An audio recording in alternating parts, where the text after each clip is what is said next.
Ever feel like marriage, has its ups and downs, almost like you're stuck on a roller coaster? Yeah, yeah. But what if someone actually mapped out all the stages of marriage, kind of like charting out that wild ride? Interesting. Well, we found one, and today we're going to break down all those relationship milestones. Okay. I'm ready. All right, so buckle up, because first up is the amazement stage. And come on, we've all been there, right? It's that honeymoon phase where everything's new, exciting. Yeah, the honeymoon phase. That feeling when even just wearing your wedding ring felt, well, amazing. The source called it, and I love this, loads and lots of fun. But, like, what's the psychology behind all that giddiness? It actually goes back to brain chemistry. Early love, it's this rush of hormones, especially dopamine. Mm-hmm. Like, we're literally wired to feel that initial euphoria and that intense connection. Wow. It's like we're programmed to pair up or something. Yeah, basically. That makes a lot of sense.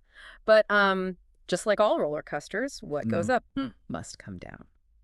And in the marriage coaster, that downturn takes us straight to Oh, no. the irritation stage. Suddenly, all those adorable quirks, they become a little less cute.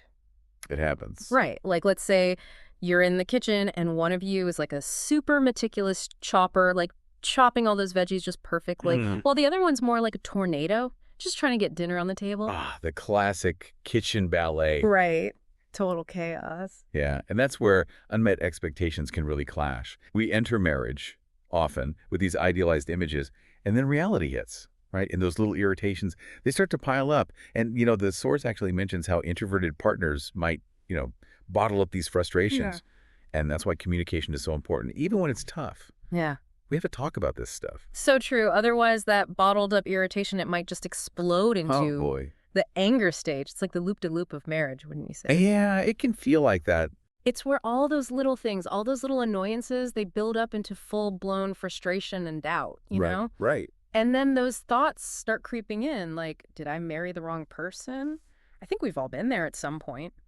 And it's not a fun place to be. Not at all. But the source, it does say it's normal to feel that way. But how do we get off this crazy ride before someone gets hurt? That's the real question, isn't it? And it's where the real work of marriage comes in. Resolution and acceptance. It takes effort, for sure.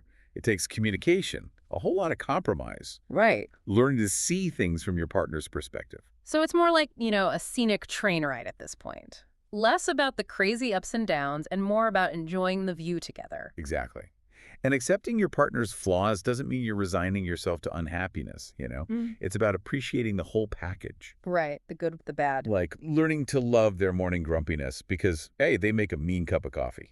And that, my friend, is how you reach the restful stage. It's like getting off that roller coaster. You're catching your breath and you realize, wow, we rode that thing together. We survived.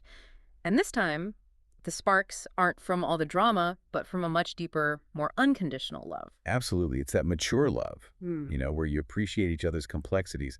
Those little imperfections, they become part of what makes your relationship unique, what makes it special. So to wrap things up, I think what we're really learning here is that no marriage is perfect. It's really all about how we choose to navigate those twists and turns together. Right. It's a journey. So as you reflect on your own relationship journey, think about this. Which stage resonates most with where you are right now? And maybe even more importantly, what's one small step, one small thing you can do today to start building toward that lasting, restful kind of love? Yeah, that's a great question to ask yourself. It really is. And on that note, thanks for joining us for another deep dive. Until next time. See you next